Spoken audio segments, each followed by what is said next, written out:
बिस्मिल्लाहिर्रहमानिर्रहीम। अस्सलाम वालेकुम स्टूडेंट्स। आज हम केसेस के बारे में बात करेंगे। नाउन के जो केसेस हैं वो कौन से हैं। As we know that noun is the name of a person, place, thing और an idea. Any name of anything in the world is called noun. There are four kinds of cases: nominative or subjective case, objective or accusative case, possessive or genitive case, dative और vocative case. अब इनको समझ लेते हैं कि one by one ये nominative, objective, possessive और dative क्या है। नॉमिनेटिव या subjective case, when a noun or pronoun is used as its subject of the verb, it is said to be the nominative case. कि जब एक noun या कोई प्रोनाउन एक ऐसे वर्ब के जो है वो सब्जेक्ट के तौर पे इस्तेमाल हो तो उसको हम सब्जेक्टिव केस या उसको नॉमिनेटिव केस कहते हैं। आगे चल के हम इसकी एग्जांपल जो है वो भी देखेंगे। नंबर 2 पे है ऑब्जेक्टिव केस या एक्यूजेटिव केस।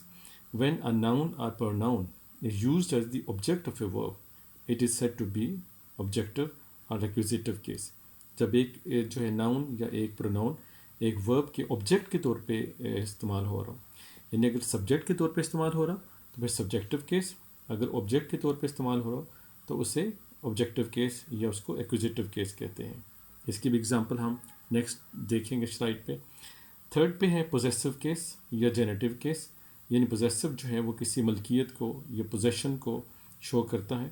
तो when a noun shows possession, it is said to be in the possessive और जेनेटिव केस।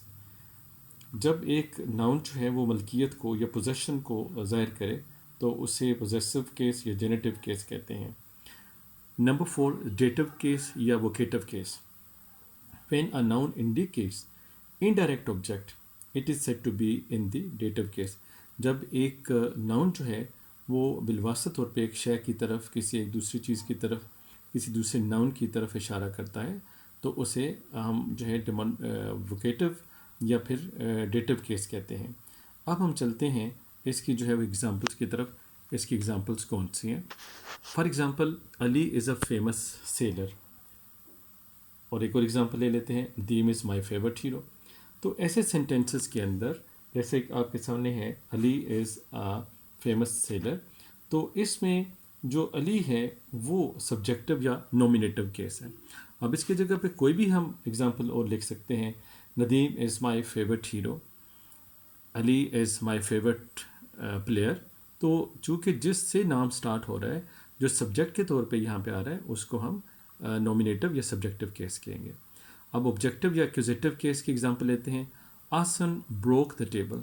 अब इस एग्जांपल के अंदर आसन जो है वो और टेबल दोनों जो है वो इसमें आसन ब्रोक द टेबल, आसन जो है वो सब्जेक्ट के तौर पे इस्तेमाल हो रहा है और इसका जो वर्ब है वो है ब्रोक। अब वर्ब जो है उसके बाद जो है कौन सा आता है हमारे पास जो उसमें केस है वो आ जाएगा एक्यूजेटिव या ऑब्जेक्टिव केस। यानी एक और एग्जांपल हम लेते हैं, a cat is sitting in the window. अब दोनों जो एग्जांपल्स दिए मैंने उनमें टेबल और विंडो दोनों एक्यूजेटिव या ऑब्जेक्टिव केस हैं।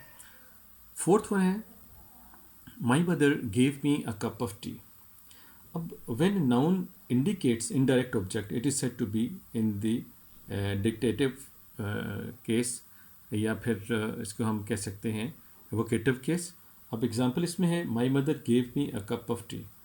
तो इसमें और एक और एग्जांपल इससे साथ आपको असिस्टेंस के लिए देता हूँ कि Ahmad helped Hasan in the matter.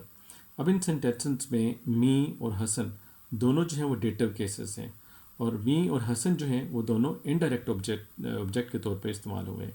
आपके सामने जो एग्जांपल है, my mother gave me a cup of T, तो अब इसमें मी जो है वो यहाँ पे वोकेटिव या डेटिव केस है।